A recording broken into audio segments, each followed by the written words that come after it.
What is going on, man? This is Patrick James here, and the other day I got a question as a comment on one of my YouTube videos. I always go through all my comments. I definitely love answering questions and interacting with you guys, and this is a good one that I thought I would love to answer in this edition of an Ask Patrick Q&A. So here's the question. The question came from a guy named Anubis Runner, and he said, "Nice vid, Patrick. I got asked out recently by a girl, but she went cold on me shortly after and never met me. What's the ideal way to handle these situations and actually get her to meet up and follow through? Thanks, bud." Well, thank you, Anubis Runner, for the question and the value that I'm about to deliver on this camera in this digital age. So I got a lot of thoughts about this question. So the first one, I want you to understand why girls sometimes are hot one minute and cold the next. It's like that Katy Perry song. You're hot, then you're cold, you're yes, then you're no.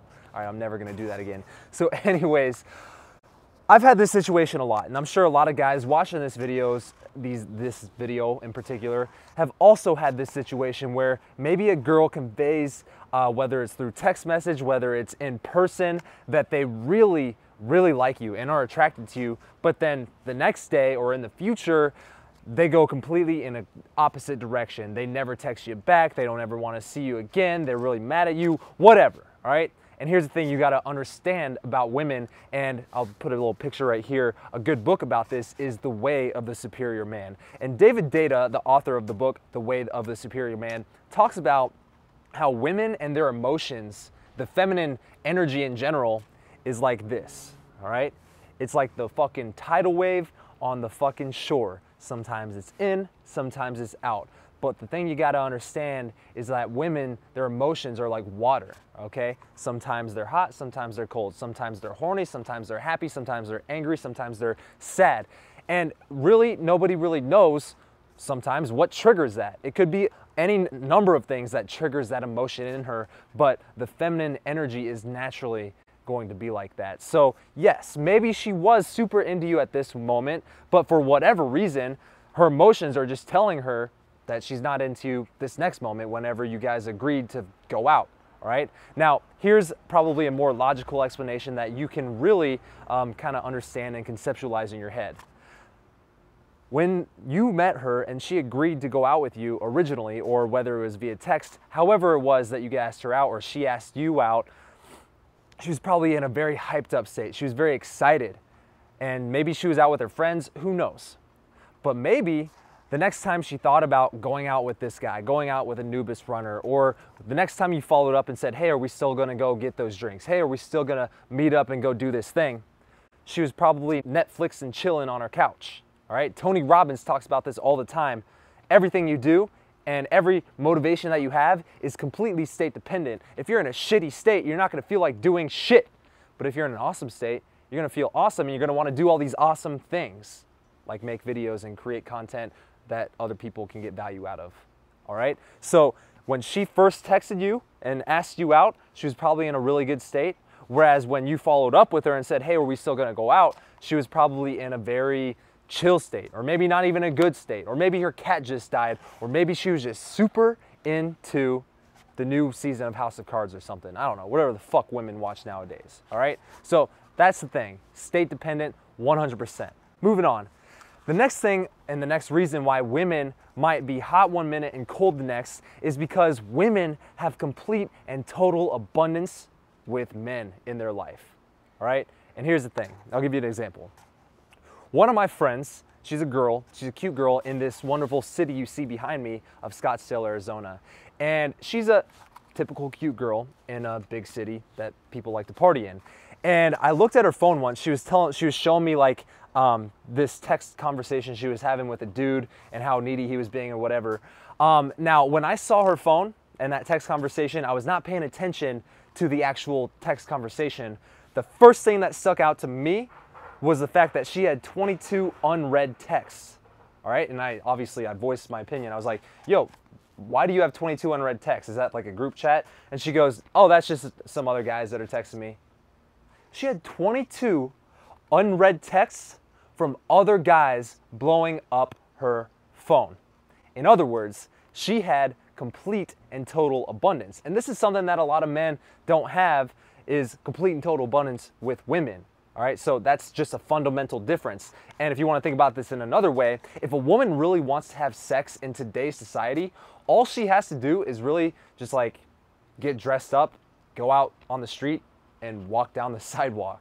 It's as simple as that, just fucking walking down the street.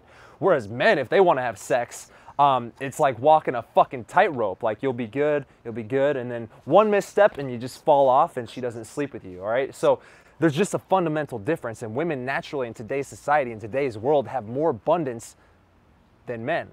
So if you really want to have abundance with women, just reframe it in your head. And the way I like to think about abundance truly with women or with anything in general is like fishing, all right? So back when I was young, my father used to take me out to the lake and we used to go fishing a lot.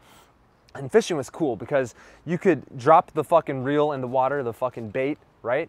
And I would catch a fish. Sometimes it'd be a big fish, sometimes it'd be a small fish, sometimes it'd be a fat fish, sometimes it'd be like a catfish, all right? But at the end of the day, whether I caught any fish or not, I still had fun just in the act of fishing. And here's why. Because I knew regardless of whether or not I caught a fish, I was still gonna eat food that night. I could still go home regardless of having this fish and be fed when I go home. I have dinner waiting for me on the fucking stovetop. All right, so I'm not dependent on catching this fish. Just like you shouldn't be dependent on getting this one girl out because you still got dinner at home waiting for you, bro. All right, if this one girl didn't want to go out with you for whatever reason, no matter whether it was state dependent or if she just plain isn't into you, I guarantee you have at least 1,000 other women within a 5-mile radius of you right now that would be willing to meet you out. Think about that. That's true abundance, okay? So, that's just another way, I guess, of saying there's plenty of fish in the sea, but dude, there's like plenty of fish in the motherfucking sea. So why are you getting so worked up about one who didn't want to see you? Like, she's obviously not very smart if she doesn't want to meet you out. Or she just hates herself. So that's the other thing, is be a master reframer, all right? Master reframer. There are a bunch of ways you can interpret any situation. This is the stereotypical glass half full, half empty, all right? But here's the thing about reframing that a lot of people don't talk about, is that whatever frame you choose to view the world through is 100% in your control. 100%. If you want to see the glass half empty, then by all means, see the glass half empty. If you want to see the glass half full, then by all means, see the glass half full. But choose which one you want, because one is going to make you feel like shit and the other one is going to make you feel all fucking amped up. All right? So here's an example. Let's take a terrible thing that happened to you. Terrible. All right? So maybe you drove home last night after banging some chick and you got a DUI because you still had some alcohol in your system and you forgot to turn your headlights on. You got pulled over and you got a DUI. Yeah, that's a shitty situation. Like, now you got all these fucking fines, and now, like, you know,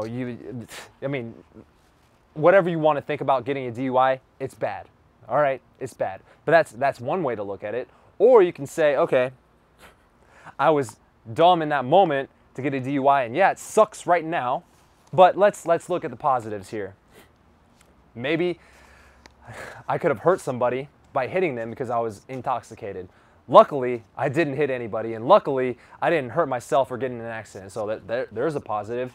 Another one, I'm probably never gonna ever drink and drive again because I hated that experience in the first place. So that's another positive thing going forward. So no matter how bad the situation is, there's other ways to look at it, and depending on how you see it, it's going to either amp your state or kill your state.